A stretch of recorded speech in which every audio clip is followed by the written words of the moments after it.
Hey guys, it's Omar here again, back for another episode of Supply Chain Moves. So, for this episode, we're going to be talking a little bit about revenue, a little bit of. So, picture this. You just had your best month ever, revenue is up, you're actually profitable, and the growth chart looks like a little hockey stick. And you're texting your friends, like, we're so back. And then 3 weeks later, you can't make payroll. Not because you lost the money. You made the money on paper. You're definitely crushing it. But the cash is just gone. And that's today's mistake number 10. Ignoring your cash conversion cycle and the number nobody put on your radar and the one that decides whether growing actually feels like growing or feels like slowly drown. So here's the thing about running a physical product business or a D2C business that nobody really warns you about when you start. You pay for your product long before the customer ever pays you. Think about the actual order of events. You find a supplier, you wire them a deposit, usually 30-50% upfront.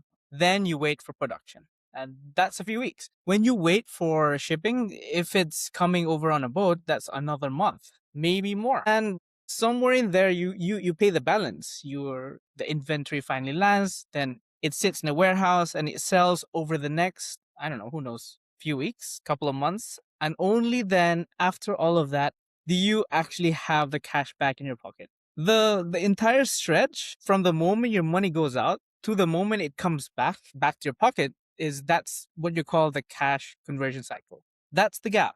And for a lot of brands, that gap is 90 days, 120 days, sometimes more. 3-4 months when your cash is just locked up, sitting in a container, sitting on a shelf. Now, here's the mistake. The mistake is that you don't track this. You don't even think about it. The stuff about your P&L, the stuff everybody celebrates. And honestly, this is mistake number 10. And it seems smart because revenue and profit are the thing you've been taught your whole life to chase. The big revenue number feels like winning.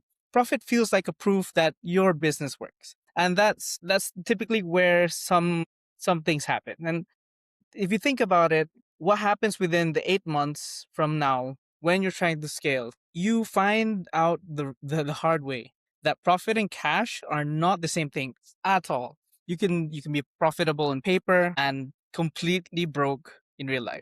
You can have a great business by every number, everyone's congratulating you, and still not be able to pay your own bills because profit lives in the P&L. But cash lives somewhere you're probably never looking. And the second you start to grow, that gap between money out and money in stops being a footnote. It becomes the whole story. Okay, so let me show you why this gets dangerous because this is the part that really messes people up. Growth makes the gap even bigger, not smaller, bigger. Let's say right now you're doing 30K a month. To keep the shelves full, maybe you've got 40, $50,000 tied up in inventory and orders at any given time. And the thing about it is it gets annoying, but you can cover it. Savings, maybe you have a credit card, whatever. It stings, but it's fine. Now you grow, you 10x, you're doing 300 grand a month. Amazing, right? Except now the cash tied up in inventory isn't 50 grand. It's closer to half a million because you needed 10 times the product to do 10 times the sales. So growing 10x didn't just need 10x the effort, it needed 10x the cash up front, months before you see a dollar of it coming back. And that's the cruel little joke of inventory business. The better your marketing works, the faster you can run out of money. Every single new customer, it's basically you handing out a 4-month interest free loan. Except you're the one funding it out of your own pocket before you've been paid. And what happens after that? You basically hit a wall. There's this moment when the next order, the one you need to place to keep growing, it's gonna start costing you more cash than you actually have. You literally cannot afford your own success.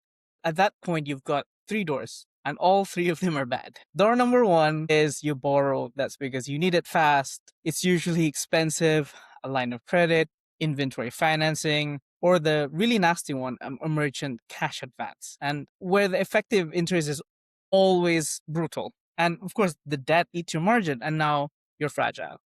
Of course. And then now you've got door number 2. You don't reorder in time, so you stock out, and stockouts don't just cost you that one sale, they kill your momentum. They tank your ad performance, they drop your rankings, you lose the exact thing you worked on so hard to build. And then, of course, you have door number three. Door number three is you just stall. You stop growing because you can't fund it, which honestly might be the least painful of the three, but it sure doesn't feel like winning. And then the worst case, you run a slow moving batch of inventory, plus a supplier who suddenly wants full payment upfront, plus one slow month. These can stack up, and then they can stack the three things on top of another, and the brand that's profitable and growing suddenly can't make payroll. And that's it. That's death by growth. And the wild part is the founder almost never sees it coming because they were watching revenge, and revenue looked amazing right up until the very end. So let me tell you about a brand that lived this. So think this is for a premium kitchen brand, one with one really nice hero product. Maybe a couple of people can relate to this. The kind of thing that sells the like crazy as a gift, beautiful margins, people love it. So that's the type of brand. So when this type of brand came to us for help, they were doing around about 80,000 a month and growing like 25% month over month. On paper, a 35% net margin, but every number you'd brag about at a dinner party, this founder was crushing it. So here was the playbook. Every month they'd sell out, take basically all the cash, dump it in a bigger purchase order, sell out again, sell out, reorder bigger, sell out, reorder bigger. Felt like a freaking rocket ship. And here's what was actually going on underneath. The founder hadn't paid herself in 8 months and 60 grand sitting on personal credit cards. And every time a supplier deposit came due, she was sweating it, refreshing her bank account, praying the timing worked out. Then Q4 rolled around, the big one, of course, BFCN. Holiday season, and then she saw the opportunity and thought, this is it. Let's triple the order and absolutely own the fourth quarter. So this is where it gets good. Then the supplier comes back. Great. And then we're going to need a 50% deposit and $180,000 upfront. She had about 40 grand in the bank. And so what'd she do? She took a merchant's cash advance, borrowed 150,000 to fund the order, and the effective cost of on that thing, once you get the real math, was way, way, way up there. Like paying back a lot more than what you borrowed on a daily auto debit straight out of the account. And Q4 was fine, not a disaster, not a home run either. She sold through the 70% of that giant order. But now look at the position she's in. 30% of a huge order is just sitting there, dead inventory, cash frozen on a shelf, and there's a payment getting yanked out of her account every single day from that cash advance. And then January hits, and January is always slow after the holidays. We all know this. Then put those three things in order, and February, she could make payroll. The founder who just done a record Q4, who was profitable, could have never seen this happen. And everyone thought that this was winning. And in time, she had to lay off her two part-time employees and very nearly shut the whole thing down. And when when we finally sat down and mapped it out, the cash conversion cycle was on 120 days. She was paying for product 4 months before she was even getting the cash back. So every time she grew, the gap got wider and wider until it just swallowed her. I'll never forget when you look at the numbers, and the founder said, wait, so the better we did, the worse the cash got. So exactly, that's exactly it. That's the trap. And of course, the founder's not done. No founder ever is. She just wasn't watching the one number that actually mattered. So, okay, here's the fix. Deep breath. The good news is at a certain stage that, let's say any of you guys are going through something similar to this, it's usually, even if it's pre-revenue, up to 500,000, this is the easiest it's ever going to be to fix. The numbers are small. The relationships are still forming.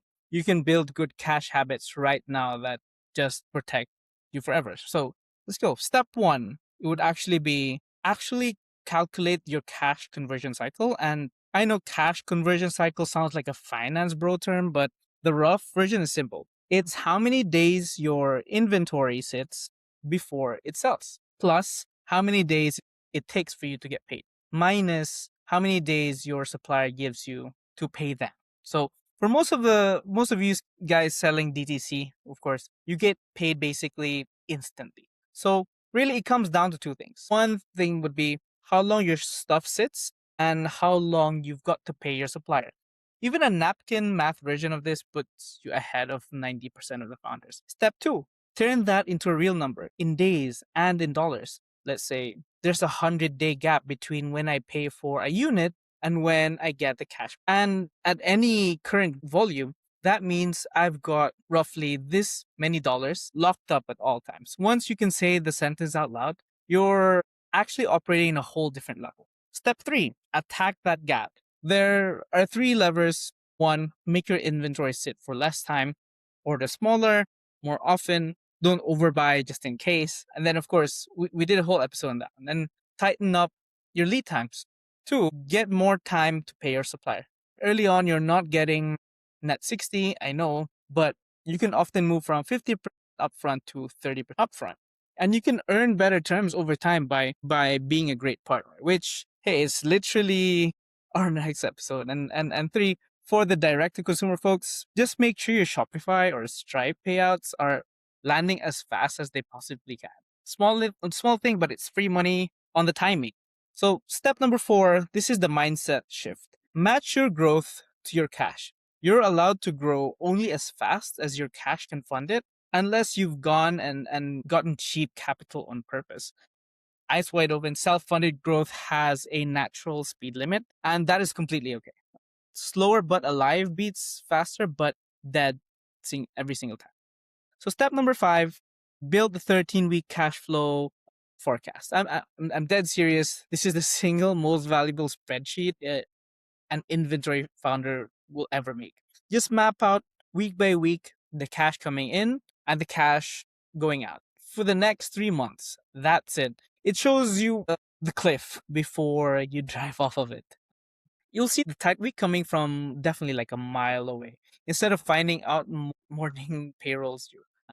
And then step number six, keep a buffer. Stop investing literally every single dollar in the next order.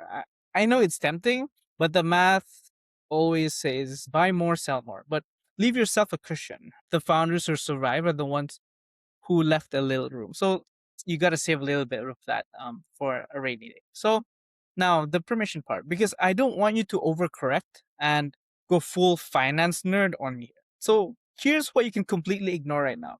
Do not need treasury management software or cash flow forecasting tools or any of that. A spreadsheet is generally fine. Don't go buy a thing. You don't need to optimize a cycle down to the day. You're not trying to make it perfect.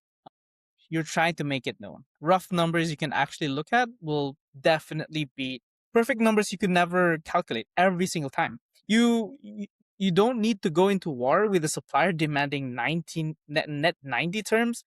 You're a small account right now, for sure. Pushing too hard just torches a relationship you actually want, and we'll get into exactly that, building that relationship part in another episode. And if you're a pure direct to consumer brand, you're basically ignoring the whole collecting payment side of things. Your customers pay you the second they hit checkout. So that payout delay is a couple of days. It's not your problem. The only time that it becomes a problem is if you start doing wholesale and giving stores 30, 60 days to pay you. So just don't fund terms you can't pay afford. And definitely you don't need to go hire a CFO yet or a fractional finance person yet, as I said. You don't need someone to understand this for you. You need to understand it yourself first. And that's the whole game right now. So forget the textbook, forget the complexity. Honestly, you need three numbers and one 13-week spreadsheet. That's the entire assignment. Everything past that is a problem for a much bigger version of you. So if you're still small, don't worry about the bigger things. Just focus on that cash flow. If you're now sitting there realizing you've never once looked at your cash conversion cycle, you're not alone. And it's very, very flexible and fixable. And look, if you're stacking up more than three of these mistakes across the season, the accelerator walks you through fixing all 12 step by step in order. There are a couple of free videos over on YouTube. If you just want to start poking around, you can come join us as well in Circle for the full program. And yeah. So one easiest way to shrink your cash gap is sitting inside a relationship you might be handling completely wrong. Your suppliers. Most founders treat their suppliers like vendors, like a vending machine. Money in, product out, next. And the one mindset is quietly costing them better pricing, better terms, and faster cash cycle. So that's it for me. I'm going to be seeing you guys in the next two episodes from now. And yeah, thank you so much for watching. I'll see you guys then.